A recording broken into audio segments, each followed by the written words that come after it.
It is April 23rd, 2022. It is a Saturday, so you know what that means. It's another episode of Misfits of the Galaxy, my vlog series where I discuss the thoughts and ideas of putting together a campaign setting for my fellow players of the Misfits of the Galaxy podcast. If you haven't heard of us before, I'll put links down below. We have recently transitioned over to a Twitch live stream format every Tuesday, typically 9 p.m. Eastern Standard Time to 11:30 p.m. Eastern Standard Time. We'd love to have you there, where you can see this ugly mug as well as my fellow players react in real time to the various tortures our DM Mike subjects our characters to in his wonderful world of Vertes. Anyways, let's get on with it. It is episode 17. And yes, I am aware of the Spelljammer news that has come out from Wizards of the Coast. And I'm really excited about the prospect of a box set coming out for Spelljammer for 5th edition. I'm really looking forward to mining my way through that and like taking various chunks of it and adding it to this setting that I'm putting together. Anytime that Wizards of the Coast decides to dabble in one of its intellectual properties, whether it be a Magic the Gathering setting or a previous iteration of D&D, I am super stoked and really excited about it. I think that they've done everything they can with the Sword Coast at this point, and if they're going to focus on Forgotten Realms any further, they need to focus on some other region of it. But that's just my thoughts on the matter. Speaking of various materials that I'll be mining, I recently got my hands on a copy of this through, it's a bit glossy, there we go, through Amazon. This is the Starfinder Core Rulebook Pocket Edition. It set me back just under $30 Canadian, which is a nice price for a small, handy-dandy format version of the book that I can just throw in a bag and take with me wherever I go and just read it like I would a novel. And I've also heard that apparently later on this year, in the summer, shortly actually before the Spelljammer for 5th edition comes out, they're going to start releasing the other hardcover books for Starfinder in the pocket format as well. So I'm hoping to pick those up as well. And if anyone from Wizards of the Coast is listening to this, start publishing your books like this too, please. It's super handy to have a nice travel version of the books for when you go out on the road to play your D&D games. After all, not all of us have the luxury of playing remotely, and some of us don't like actually playing remotely. Like, honestly, I am really looking forward to being able to sit down and play a D&D game around a table once again. So, with that said, let's get on with it.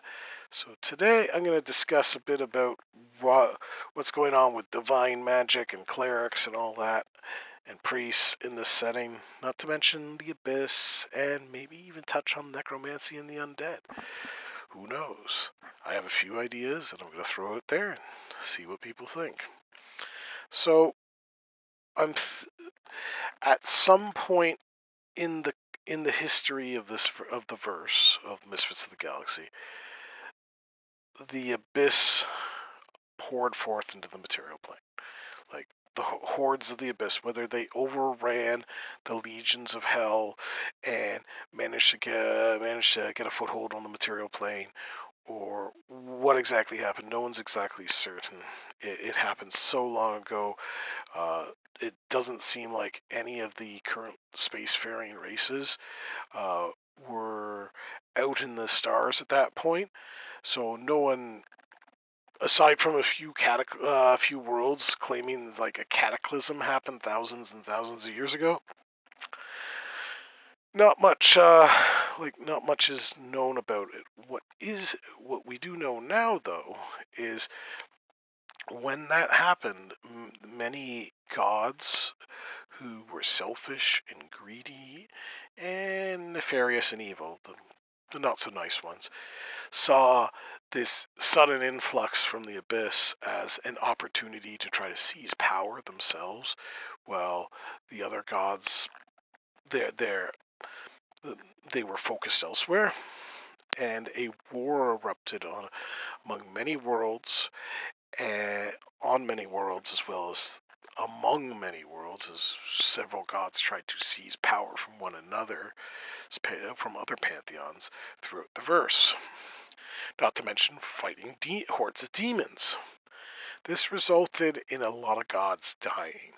In fact, their remains, their lifeless remains, many of them float throughout the endless void between the stars, having caused catastrophic damage and wiping out entire star systems. Additionally, even when the dust settled, the gods that remained sought to basically became more insular and wanted to defend what they had left. Hence, why you don't see very many priests and clergy making their way out into the verse in general. Gods, the various deities, don't want to overextend themselves and make themselves vulnerable, like what happened during the God War. So while on backwater worlds, mostly devoid of space travel, the worship of local pantheons results in divine clerical magic being like quite familiar and well used out amongst the stars.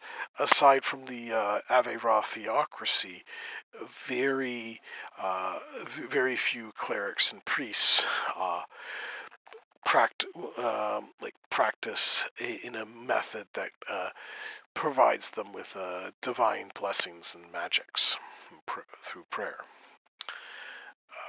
Additionally, when all these demon hordes poured out of the abyss, many of them ended up getting trapped on the material plane.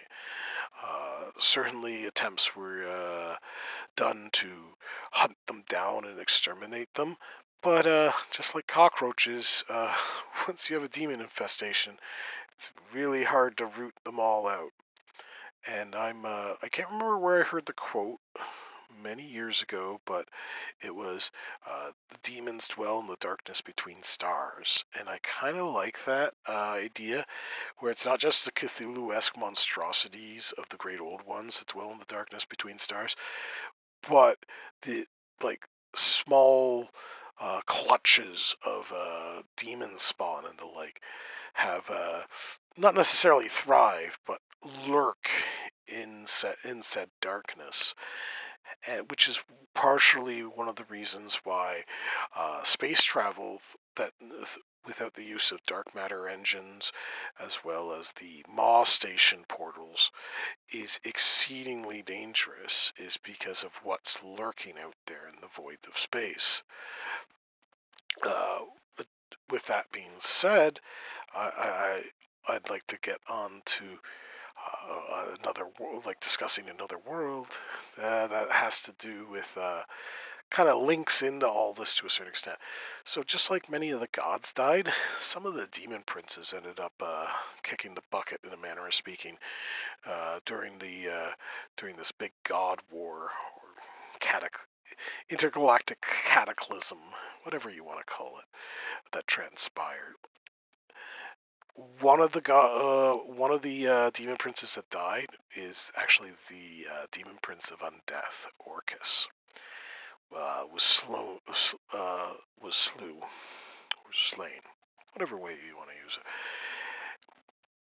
it. His remains are located in a distant system that is accessible via a Maw station, which is currently restricted access. Nobody's supposed to be going through that Maw station, transporting to that Maw station, period. And the various empires, be they the Dwarven Enclave, the Elven Empire, or the Avera theocracy, have kind of put not just a trade, like put an embargo and a blockade to prevent anyone from going to that region of space. And that is because there's a system out there, in that star. There's a star system whose star has died and is now leaking negative energy from the negative energy plane into the verse. Within that system, there are 9 planets. And the furthest out planet from that system, in that system, has been named Thanatos, and it is there that the body of Orcus the demon, or at least part of the remains of the Orcus the demon prince resides. It is also a world inhabited almost completely by the undead. Whether it be liches who claim to be necrolords, or bone sages, or flesh shapers, vampire princes, ancient mummy lords, or ghosts of unfathomable age. They all not to mention endless legions of mindless undead. They all dwell on this world called Thanatos. Within its capital, the head of Orcus, the rotted remains of his head, has been turned into a grand cathedral, as to give you the scope or size of what many of the bodies of the gods appeared to be. Think a baseball stadium, or a soccer stadium, or a football stadium. That's the scope of the size of Orcus's head, and it is situated in the center of the capital of Thanatos, and has been hollowed out into a sort of macabre cathedral worship of where the cult, the remnants of the Orcus cults worship. These undead worshippers worship their dead demon prince. It's not to say that necromancy isn't available through other sources. It's just that this particular planet still reveres their dead demon prince. This world is bleak. It is dark. There is illumination, but it is typically through various ethereal, magical lighting sources. It is a cold, barren world. The living population is maybe 1-2%, if at best, which consists almost completely of chattel, where like whether they be the food source of the demon prince, or not demon princes, but the vampire princes, or they are the subjects to various arcane experimentations by lich lords. They live a miserable existence. It's as a negative energy radiation from the star slowly saps away their life force. That's not to say every living being that goes to Thanatos is a slave of some sort or another. There are many who wish to plumb the depths of necromantic knowledge, which is in generally restricted throughout the verse. In the Ave Theocracy, it is a cardinal sin that is, if you're found practicing necromancy, you will be executed in a very horrific manner. Amongst the dwarven enclaves in the Elven Empire, for example, only very select spells are permitted, like communing with the ancestors' spirits, like speak with dead spells and what have you. Those are allowed. those are permitted.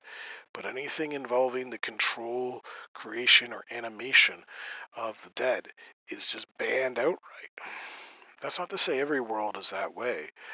There are many backwater worlds that haven't yet gotten to the space lanes, out into the space lanes, or becoming star traveling races. There are worlds like that necromancy is acceptable, but in general, generally speaking, amongst the various civilized races who practice magitech throughout the verse, necromancy is strongly discouraged, if not outright outlawed. With, of course, the exception of this world of Thanatos. So, as I said, currently there is this blockade and embargo on them. But that's not to say that the undead beings of Thanatos have just sat back and let this happen. Constantly needing to resupply their reserves of the living, they have brokered deals with pirates, orcish pirates and slavers of various other nefarious races throughout the cosmos to replenish their stocks.